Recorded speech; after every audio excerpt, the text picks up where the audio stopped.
Hello friends, welcome back to my channel. നമ്മളെല്ലാവരും പലതരത്തിലുള്ള വെബ്സൈറ്റുകളിൽ കയറാറുള്ളവരാണ്. ഉദാഹരണത്തിന് ഇൻസ്റ്റഗ്രാം, ട്വിറ്റർ, വിക്കിപീഡിയ, അങ്ങനെ നിരവധി വെബ്സൈറ്റുകളിൽ നമ്മൾ കയറാറുണ്ട്. ഇങ്ങനെ നിരവധി വെബ്സൈറ്റുകളിൽ കയറിയിട്ടുണ്ടെങ്കിലും ഒരുപക്ഷെ നിങ്ങൾ ഒരു വെബ്സൈറ്റ് പോലും ഉണ്ടാക്കി നോക്കിയിട്ടുണ്ടാവില്ല. അപ്പോൾ നമ്മളിത് നോക്കാൻ പോകുന്ന എങ്ങനെ ഒരു വെബ്സൈറ്റ് ഉണ്ടാക്കാമെന്നുള്ളതാണ്.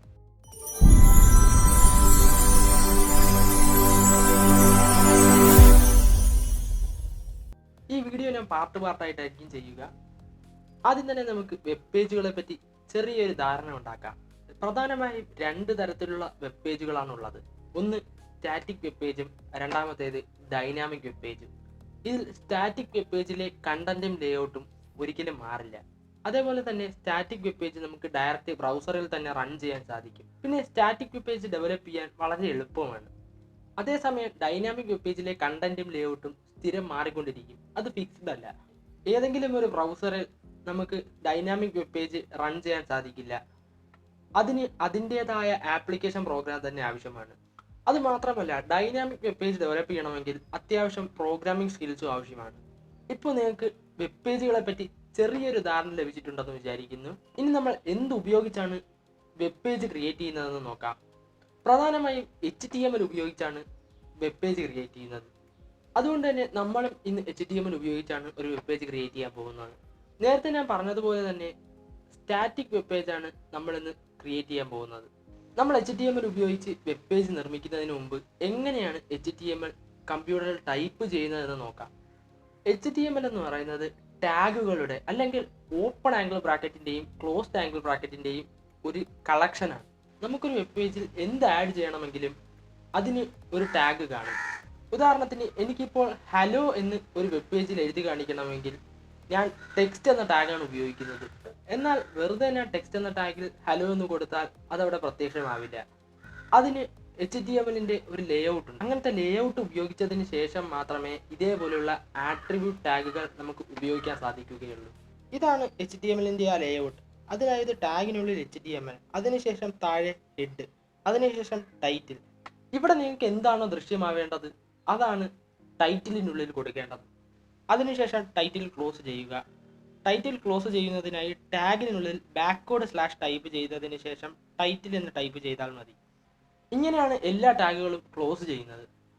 ശേഷം താഴെ ഹെഡ് ക്ലോസ് ചെയ്യുക, താഴെ ബോഡി ടാഗ്. നമുക്ക് എന്ത് കണ്ടന്റ് ആണോ വെബ് പേജിൽ ദൃശ്യമാവേണ്ടത് അത് നമ്മൾ ബോഡി ടാഗിനുള്ളിലാണ് കൊടുക്കേണ്ടത്. അതിനുശേഷം ബോഡി ടാഗ് ക്ലോസ് ചെയ്യുക, പിന്നെ HTMLും ക്ലോസ് ചെയ്യുക. ഇതാണ് HTMLന്റെ ആ ഒരു ലേഔട്ട് അല്ലെങ്കിൽ പാറ്റേൺ എന്ന് പറയുന്നത്. ആദ്യം ഓപ്പൺ ചെയ്യുന്ന ടാഗ് അവസാനം ക്ലോസ് ചെയ്യുക എന്നതാണ് HTMLന്റെ ആ ഒരു പാറ്റേൺ ആയിട്ട് വരുന്നത്. ഇപ്പൊ നമ്മളിവിടെ ചെയ്യാൻ പോകുന്നത് ഇത്തരത്തിലുള്ള ഒരു വെബ് പേജ് ആണ്. ആദ്യം തന്നെ ഇതിന്റെ ടെക്സ്റ്റ് എല്ലാം കോപ്പി ചെയ്യുന്നതിനായി ഇതിന്റെ ഫോട്ടോ നമുക്ക് എടുക്കാം. അതിന് ആദ്യം തന്നെ നമുക്ക് ഈ ഫോട്ടോ ആവശ്യമുണ്ട്. ഫോട്ടോ ആദ്യമേ ഡൗൺലോഡ് ചെയ്ത് വയ്ക്കാം.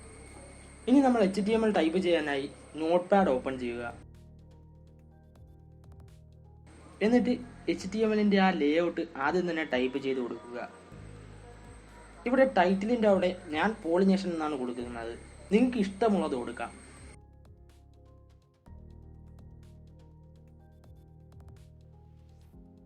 ഇനി നമ്മൾ ബോഡി ടാഗിനുള്ളിൽ ഇവിടെ തന്നിരിക്കുന്നത് പോലെ തന്നെ പവർ ഓഫ് പോളിനേഷൻ എന്ന ഹെഡിങ് കൊടുക്കാം. അതിനായി നമ്മൾ H1 ടാഗാണ് ഉപയോഗിക്കുന്നത്. H1 ടാഗിനുള്ളിൽ പവർ ഓഫ് പോളിനേഷൻ എന്ന് കൊടുത്ത ശേഷം നമുക്ക് ഒന്ന് റൺ ചെയ്ത് നോക്കാം. റൺ ചെയ്യാനായി Ctrl+Shift+S കീബോർഡിൽ ടൈപ്പ് ചെയ്ത ശേഷം ഏതെങ്കിലും ഫോൾഡറിൽ ഫയൽ എക്സ്റ്റൻഷനായി .html കൊടുത്ത് സേവ് ചെയ്യുക. ശേഷം ആ ഫോൾഡറിൽ പോയി അത് ഓപ്പൺ ചെയ്ത് നോക്കുക. ഇപ്പോൾ അവിടെ പവർ ഓഫ് പോളിനേഷൻ എന്ന് എഴുതി വന്നിട്ടുണ്ട്. അപ്പോൾ ഇതിന് സെൻറ്ററിലേക്ക് ആക്കേണ്ടതായിട്ടുണ്ട്. അതിനായി H1 എന്ന ടാഗിന് ഇപ്പുറത്തായി സെൻറ്റർ ടാഗ് കൊടുക്കുക. ഇപ്പോൾ നിങ്ങൾക്ക് കാണാം പവർ ഓഫ് പോളിനേഷൻ സെൻറ്ററിലോട്ടായത്. ഇനി നമുക്ക് ബാക്ക്ഗ്രൗണ്ട് കളർ വൈറ്റ് അല്ല വേണ്ടത്, ബ്ലൂ ആണ്. അതുകൊണ്ട് തന്നെ ബോഡി ടാഗിനുള്ളിൽ ഇവിടെ BG കളർ = സ്കൈ ബ്ലൂ എന്ന് ടൈപ്പ് ചെയ്ത് കൊടുക്കാം.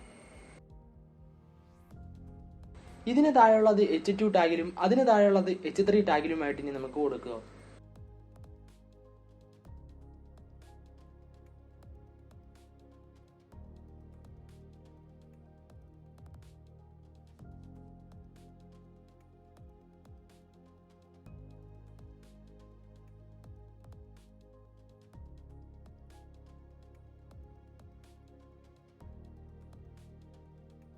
ഇപ്പോൾ നമ്മുടെ വെബ് പേജിൻ്റെ കണ്ടന്റ് ഏകദേശമായിട്ടുണ്ട്.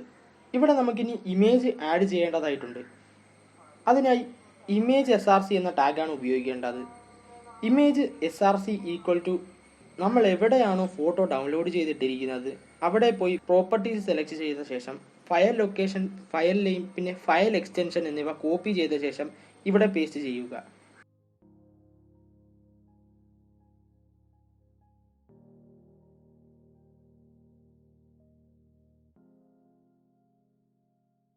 ഇനി സേവ് ചെയ്ത ശേഷം റീലോഡ് ചെയ്ത് നോക്കാം. ഇപ്പോൾ ഈ ഫോട്ടോയുടെ സൈസ് വളരെ വലുതാണ്. അതുകൊണ്ട് നമുക്കിവിടെ വിഡ്ത്ത് ഈക്വൽ ടു 900 എന്നും ഹൈറ്റ് ഈക്വൽ ടു 500 എന്നും കൊടുക്കാം. ഇനി ഈ ഫോട്ടോ സെൻറ്ററിലേക്ക് കൊണ്ടുവരുന്നതിന് സെൻറ്റർ ടാഗ് ഉപയോഗിക്കുക.